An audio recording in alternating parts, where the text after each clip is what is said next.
अस्सलाम वालेकुम दोस्तों, खालिद सैफुद्दीन आपके साथ नई कॉल लेकर 25 अगस्त 2025 के लिए। अच्छा जनाब, इस कॉल में हम डिस्कस करेंगे गुज़रे हुए हफ्ते की बातें। क्या हुआ गुज़रे हफ्ते में, क्या हमने कमाया, क्या खोया, इंडेक्स की क्या पोजीशन रही, और फिर हम साथ साथ ये भी बात करेंगे कि जुमे का सेशन कैसा रहा और आने वाले सेशंस में मार्केट के बारे में किस तरह देखना चाहिए, क्या हिकमत अमली होनी चाहिए। इन तमाम बातों को डिस्कस करेंगे। सब में पहले चलते हैं weekly wrap up chart and statistics पे। ये आपके सामने डेली और वीकली कैंडल्स दिखाई गई हैं दो। साथ में FIPI के नंबर जनवरी से अगस्त तक, और इस वीक की क्लोजिंग उसका कंपैरिजन पिछले वीक से और पिछले महीने से। तो जनाब, सब में पहले अगर हम बात करें तो मेरे ख्याल में वीक का आगाज़ तो बिल्कुल ऐसा ही हुआ जैसा बताया गया। या मंडे की कॉल अगर आप देखें तो उसमें दो अहम लेवल थे, 147,050 और 147,770। इन दो के बारे में बताया गया था कि ये लेवल ब्रेक होने से बुल्स ट्रिगर होंगे, और ये मंडे को ही हो गया। और यही वजह थी कि मंडे को हिस्टोरिक हाई भी बन गया और 148,196 की क्लोजिंग आ गई। और जब वीक आगे बढ़ा तो अगला जो डिसाइसिव लेवल जिसको फोकस किया गया अगली कॉलों में, वो 150,800 था। अब जो आपके सामने चार्ट है, अगर उसको देखें आप, तो जुमेरात और बुध और जुमेरात दोनों दिन इस लेवल को टेस्ट किया जाता है, ठीक है ना। और मगर इसके ऊपर क्लोजिंग नहीं आ पाती 150,800 के ऊपर। इंडेक्स इसमें नाकाम रहता है, और यही वजह थी जिससे एक शक की गुंजाइश पैदा हुई कि ये प्रॉब्लम हो सकती है। मगर जुमेरात के दिन एक प्रॉब्लम ये भी हुई कि इंडेक्स ने इमीडिएट टारगेट तो अचीव कर लिया जो 151,185 का था, क्योंकि जुमेरात को हाई हमारा 151,262 पे था। मगर जो एक बात देखने में आई वो था कोर्ट का डिसीजन। आप उसको कह सकते हैं कि शायद इन्वेस्टर्स के लिए वो अनएक्सपेक्टेड डिसीजन था, जिसकी वजह से एकदम पैनिक देखा गया। हालांकि मैं उसके बारे में बारहा कहता रहा कि ऐसी खबरों की इंटरप्रिटेशन करनी चाहिए, उसको समझना चाहिए, और यही वजह थी कि मैंने उसको बहुत ज़्यादा सीरियस नहीं लिया। और जुमेरात ही के दिन मैं दौरान सेशन बाइंग की बात भी करता रहा कि कौन से स्टॉक बाय होने चाहिए, और कुछ स्टॉक को होल्ड करने का भी मशवरा दिया। और यही वजह थी, बावजूद इसके मेरे ख्याल में 2200-2300 पॉइंट मार्केट गिर गई थी जुमेरात को, फिर 1000 पॉइंट की अपने लो से रिकवरी लेके जुमेरात को क्लोज हो गई। उसके बाद फिर जुमे के सेशन में पहला हाफ अच्छा रहा। उसके बाद ओवरऑल अगर देखें तो इस हफ्ते में तकरीबन 3000 पॉइंट का इजाफा हुआ। तो 3000 पॉइंट कम तो नहीं होते। अगर आप इसको परसेंटेज में देखें तो 2% मार्केट ऊपर गई है इस हफ्ते, which is fair enough. 43.81% volume पिछले हफ्ते के मुकाबले में ज़्यादा हुआ। और अगर फॉरेन इन्वेस्टर्स के नंबर्स आप देखें तो लोकल फंड्स की इनफ्लोज थोड़ी सी कम हुई हैं, मगर बरकरार हैं।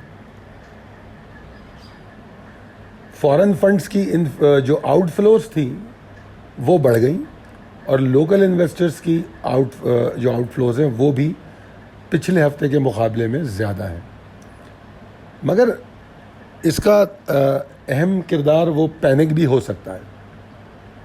वैसे तो मैं पिछले कई दिनों से बता ही रहा हूँ कि ये 8वां महीना चल रहा है और हम 2025 में तसलसल के साथ आउटफ्लोज देखने में आ रहा है। चार्ट पे अगर आप नज़र डालें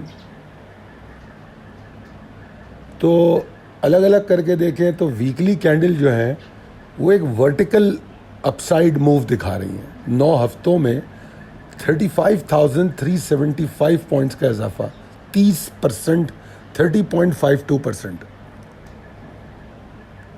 9 हफ्तों में बहुत सी मार्केटें पूरे साल में इतना गेन नहीं दे सकती जो इसने 9 हफ्तों में गेन दिया है।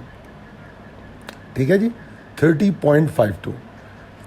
वीकली कैंडल को देखें तो वो स्ट्रेटली मतलब बहुत क्लैरिटी के साथ बुल्स की पावर पे पॉइंट करती हैं। उसके बरक्स हम अगर डेली कैंडल को देखें तो उसमें बड़ा वाज़े तौर पे नज़र आ रहा है कि ये जो वर्टिकल बुलिश चैनल है ये एक करेक्शन को लेता हुआ ऊपर जा रहा है। अगर आप देखें तो आपको बल्कि मैं उसको हाईलाइट भी कर दूंगा, वो तमाम करेक्टिंग एरिया जो है, या उसको आप कह लें ब्रीथिंग टाइम, कि अगर ऊपर जा रहा है तो वो थोड़ा थोड़ा उसको करेक्ट भी कर रहा है, थोड़ा रेंज में 2-4 दिन, कभी 5 दिन, कभी 8 दिन, फिर ऊपर जा रहा है। तो ये चीज़ें ख़ास तौर पे समझने की हैं।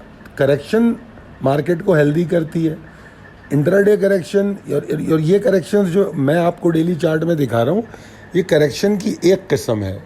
ये पूरी करेक्टिव वेव बिल्कुल भी नहीं है जिसको हम कहते हैं कि मार्केट करेक्शनल फेज में आ गई, ये वो नहीं है। This is just kind of a intraday correction, या छोटी करेक्शन कह लें, कि वो अपने आप को ब्रीथिंग टाइम दिया मार्केट ने और फिर ऊपर चली गई।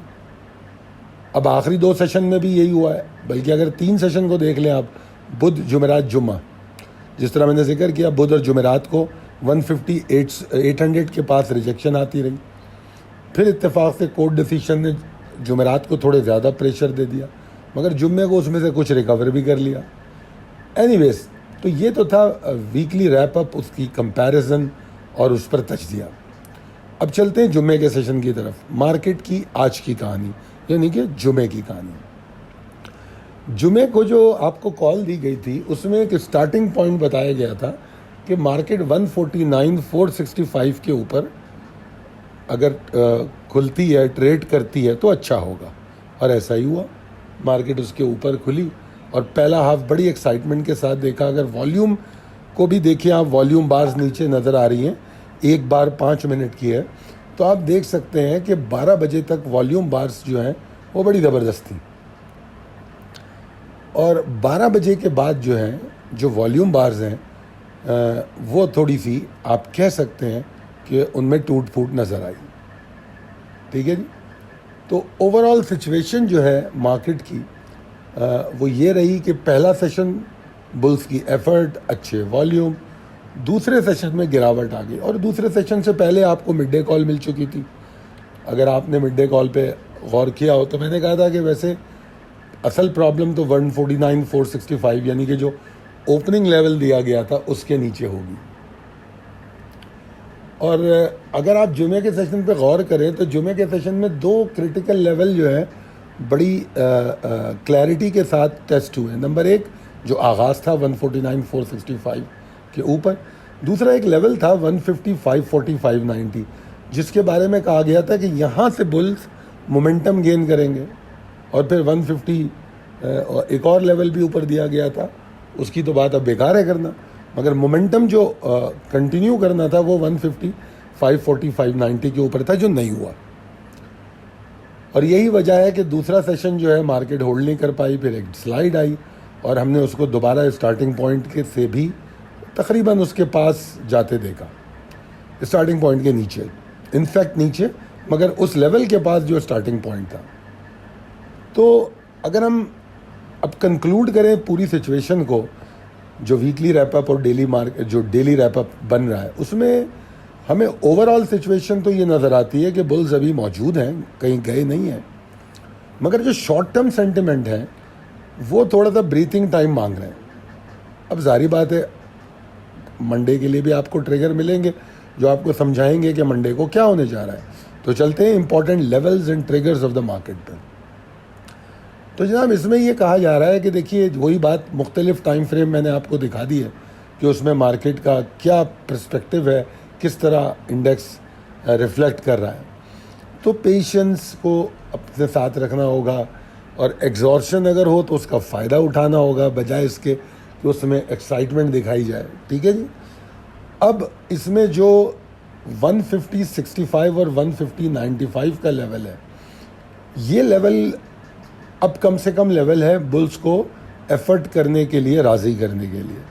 अगर इसके ऊपर बुल्स होल्ड करते हैं मंडे को तो ठीक है, बुल्स एफर्ट करेंगे, मगर इसका मतलब ये नहीं है कि मार्केट बुलिश हो जाएगी फौरी तौर पे, क्योंकि जो 150-800 है जो पिछले हफ्ते भी मौजूए बहस रहा, वो अभी भी क्रिटिकल है। वो बुल्स की कमबैक को वैलिडेट करेगा और ऑब्वियसली 151-205 का लेवल जो है उसके बाद हमें न सिर्फ वॉल्यूम मिलेंगे, बुल्स में एग्रेशन मिलेगा और ऑब्वियसली हम फिर नए हाई की तरफ चल पड़ेंगे।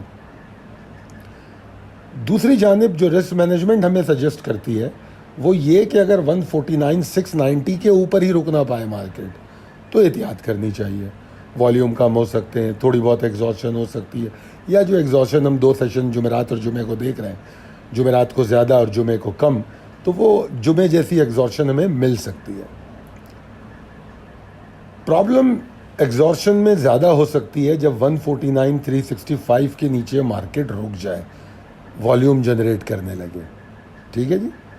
और यहाँ पर 2 अहम लेवल मैंने फिर बताए हैं, एक 148,740 और एक 148,095। 148,095 वो लेवल है जो मार्केट को प्रॉपर करेक्टिव वेव में एंटर कर देगी और इसका सिग्नल आपको 148,740 पे ही मिल जाएगा। अगर 148,740 के नीचे सस्टेन करे, कंसिस्टेंसी से वहाँ तक पहुँचे, तो आपको 148,095 के इंतज़ार की ज़रूरत नहीं है। ठीक है, कंफर्मेशन वहाँ मिल रही है, मगर हम किसी एक लकीर के पीछे नहीं चलना चाहते, हम मुख्तलिफ ज़ावियों से मार्केट को देखना चाहते हैं। तो उस हवाले से मैंने इन दोनों लेवल का यहाँ तस्करा किया है कि 148,740 के नीचे क्लोज़ होना, सस्टेन करना, तसलसल के साथ वहाँ पहुँचना, वो मार्केट की वीकनेस पे पॉइंट कर देगा। तो समझदार लोग वहाँ पर भी अपनी मूव बना लेंगे। ठीक है जी। बावजूद इन तमाम चीज़ों के कुछ स्टॉक परफॉर्म कर रहे होंगे, वो करेंगे। देखिए ना, इंडेक्स में पॉइंट बढ़ते हैं जब हेवी वेट सब ऊपर जाते हैं। ठीक है। अब जैसे जुमे की मार्केट को देखें, कुछ स्टॉक आपको लॉक पे नज़र नहीं आए। जुमेरात की 2000 की पॉइंट जब गिरावट हुई, उस वक्त भी क्लोजिंग लॉक पे दी। ट्रिपल GL की मिसाल ले लें। ठीक है जी। और भी स्टॉक है। तो लिहाजा हम इस मार्केट में ये नहीं कह सकते कि हमको ट्रेडिंग के मौके नहीं मिलेंगे, बिल्कुल मिलेंगे। अब अगर मैं अपना एक आखिरी नुक्ता नज़र दूं तो वो ये होगा कि मार्केट का जो अभी स्ट्रक्चर है वो बुल्स के हक़ में है। कुछ अहम मज़ाहमती सतहें हैं, उन सतहों पर मोमेंटम रुका हुआ है, यानी कि रेजिस्टेंस वहाँ मिल रही है। और वो क्या है? वो मेनली 150-800 है। जब तक उसको उबूर नहीं कर लेती मार्केट अपने पुराने मोमेंटम में नहीं आ सकती। तो 150-800 is going to be a major trigger for coming week. ठीक है। जबकि जो शॉर्ट टर्म मंजरनामा मार्केट का नज़र आ रहा है वो थोड़ा सा एग्जॉस्टेड है और ब्रीथिंग टाइम दे रहा है। और इसमें बजाय परेशान होने के या पैनिक होने के, अगर आप ट्रेलिंग स्टॉप लॉस को समझते हैं तो आप निकल गए होंगे। अगर निकल गए, और चंद स्टॉक, क्योंकि मैं मेंबर्स से जो मेरी डिस्कशन होती है तो उन्होंने अपने एक्सपोजर को कम करके चंद स्टॉक में अपना एक्सपोजर रखा हुआ है और वो अच्छा परफॉर्म इस हाल में भी कर रहे हैं। तो आपको भी रिप्लेसिंग स्टॉक स्ट्रेटजी जो है उसको समझना चाहिए। और ऐसी सूरत में डिसिप्लिन, ट्रेडिंग प्लान, डिसिप्लिन का मतलब ही ट्रेडिंग प्लान है। ठीक है। पेशेंस लाजमी होना चाहिए, इमोशन कंट्रोल, और उसके बाद जो ट्रिगर्स आपको अभी बताए गए इंपॉर्टेंट लेवल्स एंड ट्रिगर पे, अगर उन पे आप नज़र रखते हैं तो इन हालात में भी आप कामयाब ट्रेडिंग करेंगे। दुआ करूँगा कि अल्लाह ताला आपको बहुत अच्छी और कामयाब ट्रेडिंग करवाए। बहुत शुक्रिया वीडियो को देखने का। अगर वीडियो पसंद आई हो तो कमेंट करके बताएं कि इसमें क्या बात आपको पसंद आई, और अगर वीडियो मददगार होती है आपकी ट्रेडिंग में तब अपने दोस्तों और अहबाब में इसको ज़रूर शेयर करें। बहुत शुक्रिया। अल्लाह हाफ़िज़।